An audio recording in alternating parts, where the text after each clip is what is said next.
Oke, baik. Di sini saya akan menjelaskan mengenai model sampling dan teorema sampling. Sampling bisa dimodelkan sederhana di domain waktu.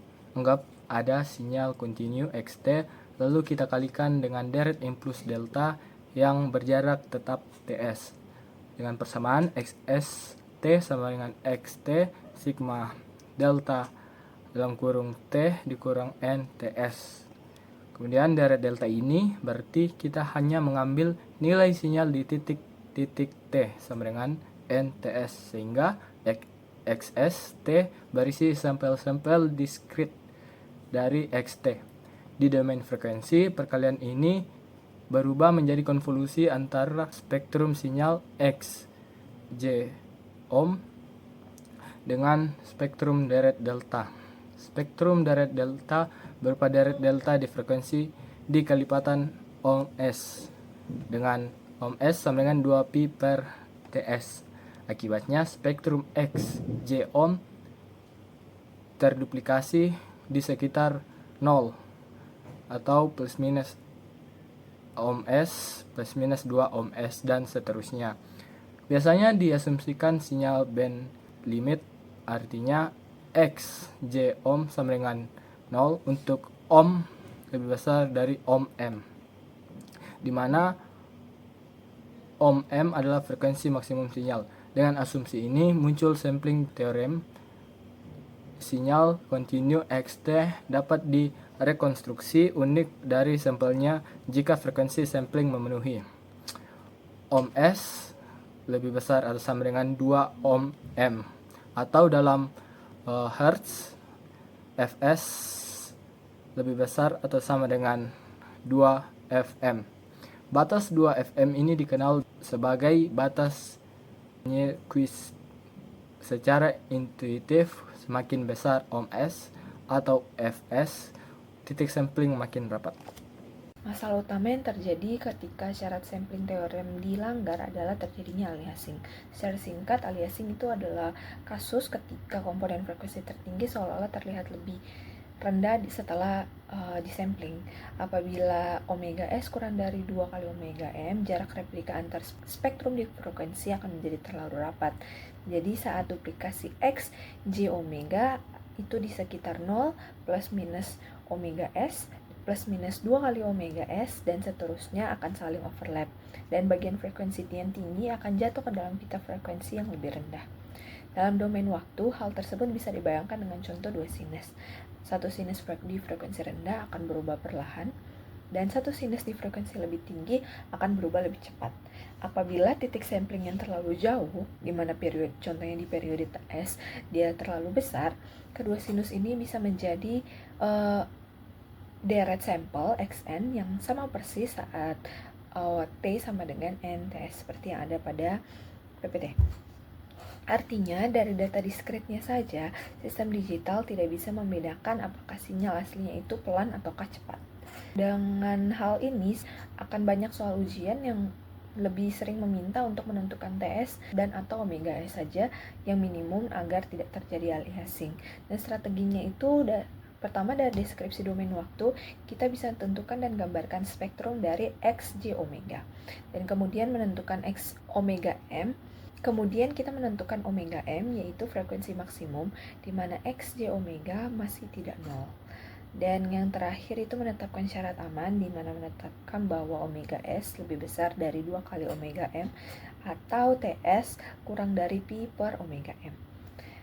Begitu aliasing sudah terjadi, informasi frekuensi aliasing sudah bercampur, dan filter apapun selain itu tidak bisa mengembalikan sinyal secara sempurna.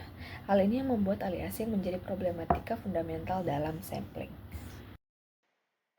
Setelah sinyal disampling dan diproses secara digital, kita ingin mengembalikannya ke bentuk analog. Nah, secara teori, kalau syarat Nyquist terpenuhi dan tidak ada aliasing, kita bisa menggunakan filter rekonstruksi ideal berupa low pass break wall. Di domain frekuensi, kita mempunyai spektrum terduplikasi di 0, yaitu positif negatif omega S, 2 omega S, dan seterusnya. Filter rekonstruksi ideal yaitu HRJ omega berbentuk kotak, yang bernilai 1 untuk omega lebih kecil sama dengan omega M dan bernilai 0 di luar pita itu. Hasilnya hanya spektrum utama di sekitar nol yang lolos, sementara replika di positif negatif omega S2, dan seterusnya terpotong. Di domain waktu, ini ekuivalen dengan mengonvolusikan deret sampel dengan impuls respons yang berbentuk sink yang panjangnya tak berhingga. Tetapi secara praktis muncul masalah. Yang pertama, impuls respons tak hingga sulit direalisasikan. Filter idealnya cenderung non-kausal dan ketika kita memotong impuls respons supaya terbatas, terbentuk kotak di frekuensi berubah yang menjadi punya transition band dan juga ripple. Karena itu di praktik digunakan pendekatan yang bertahap. Yang pertama, sinyal digital diubah dulu menjadi sinyal analog berupa anak tangga dengan rangkaian sample dan hold atau zero order hold atau ZOH. Setiap sampel XN di hold selama TS sehingga bentuk XZOHT berupa step mengikuti nilai sampel. Sinyal anak tangga ini dilewatkan ke anti-imaging filter untuk low pass analog untuk menghaluskan bentuk tangga dan menghilangkan komponen frekuensi tinggi yang muncul akibat ZOH. ZOH sendiri punya respons frekuensi yang tidak flat dan ada efek penurunan atau drop di magnitudo. Anti-imaging filter didesain supaya distorsi utama dari ZOH bisa dikompensasi, sehingga keluaran akhirnya cukup mendekati sinyal analog asli. Dalam kenyataan, sinyal informasi XT hampir selalu bercampur dengan noise. Misalnya white noise yang spektrumnya lebar. Kalau kita langsung sampling sinyal plus noise tanpa filter, spektrum yang sangat lebar ini akan terduplikasi di sekitar 0 plus ohm plus min 2 ohm lah, dan seterusnya.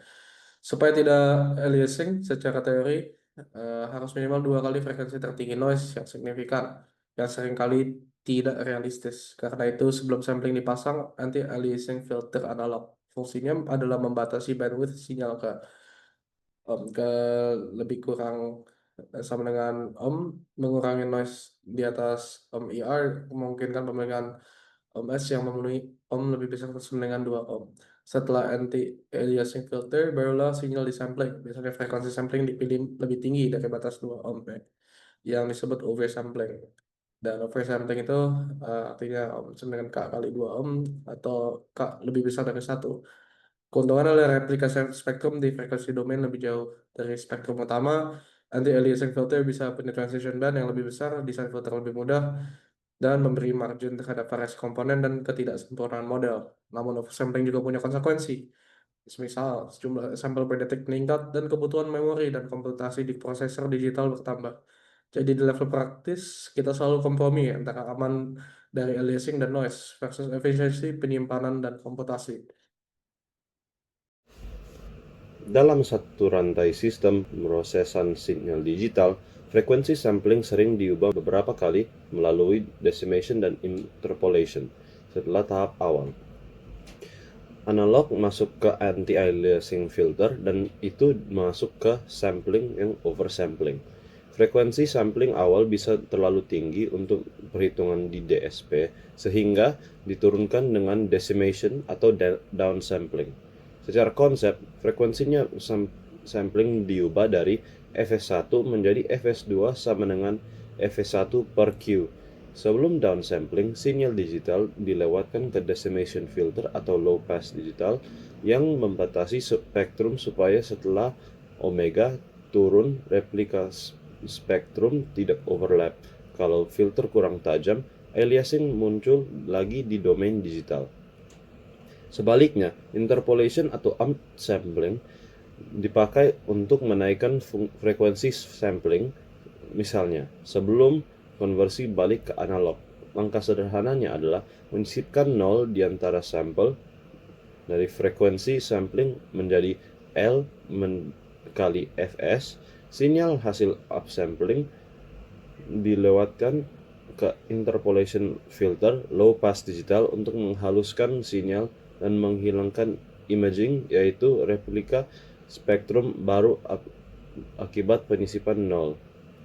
Secara ringkas, rantai sistem bisa digambarkan sebagai analog input masuk ke anti-aliasing filter, masuk ke sampler yang oversampling, masuk ke decimation filter yang opsional tambah downsampling, masuk ke digital signal processing, dan masuk ke interpolation filter yang optional tambah upsampling, masuk ke zero order hold, masuk ke anti-imaging filter, dan setelah itu masuk ke analog output.